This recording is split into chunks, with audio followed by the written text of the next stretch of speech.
Voici l'histoire d'une jeune dame africaine. Elle vit dans un pays de l'Afrique et elle s'est donnée au Seigneur depuis plusieurs années. Elle a commencé à fréquenter une église et elle s'est dit qu'il faut qu'elle marche selon les lois du Seigneur. Donc elle a décidé de vivre la vie de sanctification, la vie de chasteté. Et donc elle a mis de l'ordre dans sa vie. Et depuis plusieurs années, c'est comme ça qu'elle vit. Elle a fini ses études et donc elle a eu un petit boulot. Elle s'en sort très bien. Mais elle, pour l'instant, elle est encore en famille parce qu'elle dit, bon, rien de la presse de partir puisqu'elle n'est pas encore mariée. Il y a encore la place à la maison. Donc elle est à la maison. Et quelques temps après, elle a rencontré un monsieur qui lui fréquente une autre église et apparemment qui a plus de moyens, qui a chez lui et tout ça, et qui dit qu'il veut l'épouser.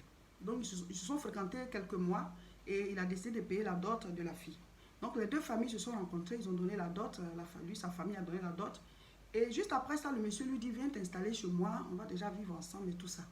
Mais elle a dit, mais et le mariage, on doit se marier. Il dit, mais la dot, c'est le mariage. La dot, c'est le mariage. On est africain. Donc, dès l'instant où j'ai payé ta dot, tu es ma femme, tu dois venir t'installer chez moi. Elle en parle à sa famille. Eux, ils en parlent aussi à la famille du monsieur. Ils disent, mais oui, c'est notre femme, on l'a déjà dotée, elle peut aller dans son foyer. Hein. Et donc, elle va rencontrer le pasteur. Elle lui explique, le monsieur, le pasteur, il dit que oui, en fait, quand Isaac, ils ont payé la dot de Rebecca, quand elle est venue, ils se sont installés en même temps ensemble. Donc, s'il dit de partir, tu peux partir. Vous êtes déjà mariés selon la dot. Et donc, c'est comme ça qu'elle allait s'installer dans le foyer. Et ils ont commencé à vivre ensemble avec les rapports sexuels et tout ça. Quelque temps après ça, elle est tombée enceinte. Et pendant qu'elle a fait l'enfant, c'est maintenant qu'elle découvre que le monsieur a commencé à fréquenter une autre dame qui a commencé à fréquenter leur église et qui apparemment a plus de moyens qu'elle, a un boulot mieux payé et tout ça. Et maintenant, la famille du monsieur sont allés payer aussi la dot et il se prépare à se marier et il chasse celle-là de chez lui. Et donc, pendant qu'il est en train de la chasser, elle lui dit, mais pourquoi? Je suis ta femme, on est mariés. Et le monsieur qui lui dit, on n'est pas mariés. On n'est pas mariés, j'ai juste payé ta dot. Oh, le même qui a dit que la dot, c'est le mariage là. Aujourd'hui, ça ne l'arrange plus. Il dit, non, on n'est pas mariés. J'ai juste payé ta dot. C'est comme ça que ça se passe. C'est comme ça que ça se passe. Les gens, ils changent comme ça leur langue selon ce qui les arrange. Et donc, allez, il a foutu dehors. Elle va dans sa famille, ses parents disent, mais qu'est-ce qui se passe? Ils cherchent à rencontrer la famille du monsieur. Ils disent, mais non, notre fils ne veut plus d'elle. Elle peut partir. Et dans tous les cas, ils disent, mais ils sont mariés. Ils disent, non, ils ne sont pas mariés, on a payé la dot. Si vous voulez, on vous fait cadeau de la dot là, avec votre fille avec. Et donc, la dame qui revient chez elle, en famille, avec un enfant sous la main. Et le monsieur se marie maintenant légalement à l'autre qui vient s'installer. Voilà. Donc cette affaire de la dot c'est le mariage, la dot c'est pas le mariage, la dot c'est le mariage, la dot c'est pas le mariage, la dot c'est le mariage, la dot c'est pas le mariage. Normalement quand quelque chose est vrai, on n'a pas de discussion à faire dessus. La vérité ne se discute pas. Et la Bible dit tout ce qui n'est pas fruit de ferme conviction, c'est le péché. Donc c'est le mariage, c'est pas le mariage, c'est le mariage. Pourquoi on ne se marie pas en bonne et due forme en même temps? Pourquoi? Pourquoi on veut entretenir le flou? Tout ça c'est parce qu'on ne veut pas respecter les lois de la parole de Dieu. La Bible dit de respecter les autorités. Mais vous êtes mariés devant les autorités du pays où vous vivez là. Vous n'êtes pas mariés. Vous êtes des concubins. Quand vous payez la dot, vous n'êtes pas mariés selon la loi. Donc vous êtes des concubins. Donc vous ne respectez pas les autorités du pays. La Bible dit de se soumettre aux autorités. Et donc nous les hommes de Dieu aujourd'hui, je ne suis pas en train de faire cette vidéo pour pouvoir incriminer les hommes de Dieu. Parce que moi je suis servante de Dieu. Ce n'est pas pour incriminer les hommes de Dieu. Mais c'est pour dire que nous devons faire attention aux conseils que nous donnons aux gens. Quand Isaac, on va parler de ça tout à l'heure, Isaac qui a marié Rebecca, après la dot, elle est venue s'installer là. On va continuer l'histoire, on va lire l'histoire, on va voir la suite aussi, ce qui s'est passé. Parce qu'on se cache derrière ça, puis maintenant, on dit oui, la dot c'est le mariage. Et après, quand les gens finissent d'enceinte les jeunes filles là, ils les laissent et puis ils disent non, non, non, je ne t'ai pas épousé, j'ai juste payé la dot. Et maintenant, qui est perdant? Qui est perdant? Pourquoi on ne se marie pas en bonne et due forme? Et maintenant, quand on explique aussi, les gens disent, mais même le mariage, on divorce, non? Mais là, au moins, c'est le divorce. Il y a des procédures. La personne a des droits. Mais quand on t'a pas payé, on t'a payé juste la dot, on t'a pas épousé, puis on te prend, puis après on te laisse là. Ce n'est même pas un divorce. On t'a jeté, on t'a utilisé. C'est ça le problème. Donc il faut qu'on fasse les choses comme la parole de Dieu le dit. Respectons les autorités. Il faut qu'on respecte la parole, la loi où tu vis là, le pays où tu vis là. Quand on dit que tu es marié là, ça se passe comment? C'est ça que tu dois faire pour que tu sois marié. Mais on dit non, nous dans notre village c'était comme ça avant, les Africains, dans notre manière de nous marier, ça c'est marier des blancs. Mais si c'est ça, ne portez plus les chemises, ne portez plus les pantalons, ne mettez plus les pommades, mettons nos beurres de qualité, allons porter les choses que les Africains portent, les choses originales de l'Afrique, apportons ça tous les jours. N'allez plus dans l'école des blancs, c'est ça. Chaque peuple a été colonisé quelque part. Hein. Il y a plusieurs peuples qui ont été colonisés sur la terre. Même quand Jésus est né là, en Israël, là, le peuple juif était sous la domination romaine. Donc ça arrive que les peuples soient colonisés. Ce n'est pas un problème.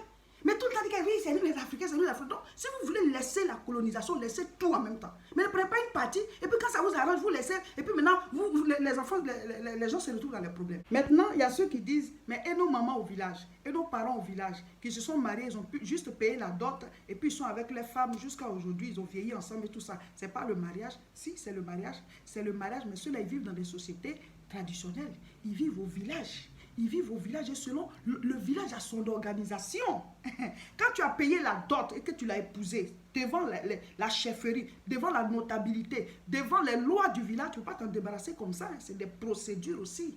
L'autorité qui a célébré le mariage, c'est cette autorité-là qui est garant du mariage. Vous voyez? Mais nous vivons aujourd'hui dans des sociétés modernes. Et en même temps, vous voulez utiliser les lois du village pendant que vous ne vivez pas sous l'autorité d'un chef du village, vous ne vivez pas sous l'autorité d'un chef traditionnel ou bien d'une notabilité. Et donc, il n'y a aucun garant à ce mariage-là. Vous payez juste la dot et vous êtes là. Du jour au lendemain, on renvoie la personne, on s'en va la récupérer, on la renvoie, on s'en va la récupérer. Elle n'a aucun honneur, aucun respect, on s'en fiche parce que, bon, on dit, ah, j'ai juste payé la dot, on ne t'a pas épousé. Mais quand au village, on le fait là. Mais c'est ta femme. C'est ta femme, tu ne peux pas t'en débarrasser comme ça, il y a des procédures. Mais aujourd'hui, selon la loi moderne, selon la société moderne où nous vivons, nous qui avons été colonisés par la France, le mariage se fait à l'état civil. Pour que tu sois l'épouse légale, ou bien pour que ce soit ton époux légal, pour que cette femme soit ton épouse légale, tu dois l'épouser devant la loi. Et que vous ayez un acte qui certifie que vous êtes mariés. C'est comme ça. Maintenant, les sociétés qui sont selon l'organisation anglaise, eux, c'est à l'église. C'est à l'église qu'on célèbre et puis on vous donne aussi l'acte. Donc, si tu es là-bas, tu es dans une société qui célèbre le mariage à l'église et puis il y a un acte qui prouve que vous êtes marié légalement, vous devez le faire à l'église. Et vous qui vivez dans une société qui le mariage se fait à l'état civil, vous devez le faire à l'état civil. Maintenant, la dot, c'est quoi? C'est le mariage de la famille, l'union des familles. Parce que la fille que tu épouses, elle fait partie d'une famille. Il faut aller demander sa main. Donc, la dot, c'est que tu as demandé la main de la fille. Et la famille te l'a accordée. Donc, tu déposes une dot. Et puis, il y a des dots, il y a des pays même où la dot est interdite. Il y a des pays où la dot est interdite. On le fait comme ça, mais il y a des pays où c'est un crime de payer la dot. Vous voyez? Et il y a des pays aussi, la dot est tellement exorbitante que les gens se cachent même, ils ne payent même plus. Parce qu'ils se disent, mais c'est comme si on vendait la fille. Il y en a même, c'est le monsieur qu'on dote. Vous voyez? Donc, mariez-vous en bonne et due forme pour que vous soyez en paix. Si tu aimes la personne, épouse-la. Mariez-vous. Mais on est chrétien, on entretient le flou. Les païens n'ont même plus de référence. On n'est pas non plus en train de dire que ceux qui ont payé la dot et qui sont ensemble et qui ont des enfants et qui vivent ensemble et qui sont mariés selon la dot et qui vivent ensemble, on n'est pas en train de dire que leur union n'est pas reconnue.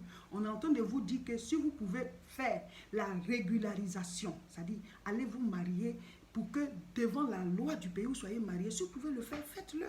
Mais ça ne veut pas dire que vous devez vous séparer parce que oui, la dot ne serait pas le mariage. C'est une étape. Vous êtes déjà ensemble, vous êtes unis, vous avez des enfants. Ou alors vous n'en avez pas encore, vous allez en faire. Mais vous vivez déjà ensemble. Mais allez vous marier pour que tout le monde soit protégé. Maintenant, ceux qui ne sont pas encore mariés et qui sont en train de s'engager maintenant pour dire que oui, la dot c'est le mariage et puis ça va juste payer la dot pour vivre ensemble là. C'est pourquoi je fais la vidéo pour dire que ce n'est pas le mariage la dot. La dot est une étape. Tu as demandé la main de la fille. Maintenant, tu dois l'épouser légalement pour qu'elle soit ton épouse légale. Revenons sur cette affaire de Isaac et puis Rebecca. On dit oui, Rebecca, on lui a payé la dot, elle est venue directement, elle a commencé à vivre avec Isaac. Et j'ai dit qu'on va continuer pour voir la fin de l'histoire. Genèse chapitre 24 nous parle du mariage de Isaac et Rebecca. Isaac est resté chez lui, auprès de son père, et Abraham, son père, a envoyé son serviteur dans leur famille, dans la famille de sa femme, pour aller chercher une épouse à son fils. Ça s'est passé comme ça parce que Isaac n'était pas sur les lieux. Donc on lui a ramené la fille, et quand la fille est venue, Rebecca est venue, il l'a mise dans la tente de sa mère. C'était un symbole de mariage. Bon, donc les gens utilisent cela pour dire non, comme Isaac, ils n'ont pas fait de mariage, et puis après la dot, en même temps, ils étaient ensemble. Mais on n'est pas à l'époque d'Isaac, hein. On n'est pas à l'époque d'Isaac. Et même là encore, il y a une erreur. Parce qu'il faut continuer de lire l'histoire.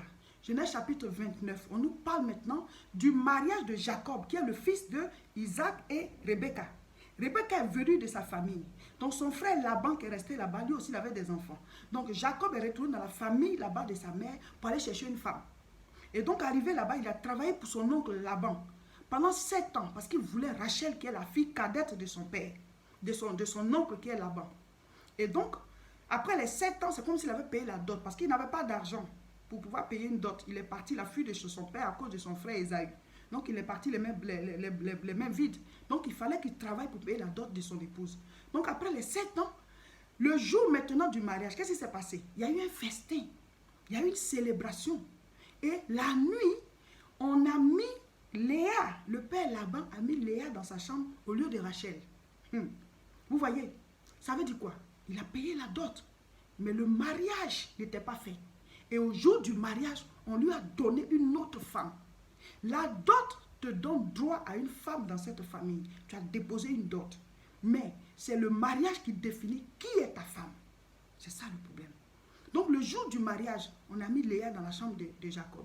Le matin, il se rend compte que c'est Léa, alors que c'est Rachel, c'est la dot de Rachel qu'il avait payée. Donc quand on dit que oui, la dot c'est le mariage, c'est faux.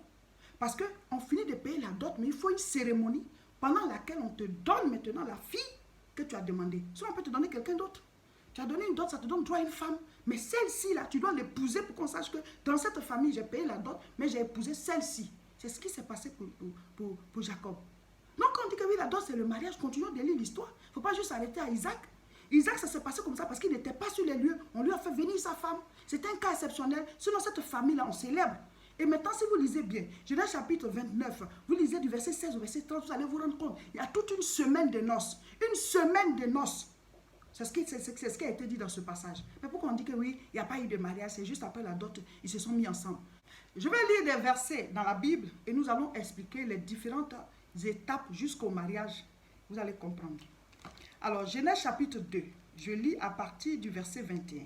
Alors l'Éternel Dieu fit tomber un profond sommeil sur l'homme qui s'endormit. Il prit une de ses cordes et referma la chair à sa place. L'Éternel Dieu forma une femme de la corde qu'il avait prise de l'homme et l'amena vers l'homme. Vous voyez, ça veut dire que c'est Dieu qui connaît le conjoint de chacun de nous. C'est Dieu qui connaît la conjointe de chacun de nous. Quand il t'a créé, il sait qui il a créé, la corde de qui tu es. Ou alors si tu es un homme, il sait qui est ta corde. Vous voyez. Ensuite, il y a l'étape de la rencontre. Et l'homme dit, voici cette fois celle qui est os de mes os et chair de ma chair. Vous voyez. Donc, quand il y a l'étape de la rencontre, l'homme était convaincu que celle-là, c'est la chair de ma chair, os de mes os.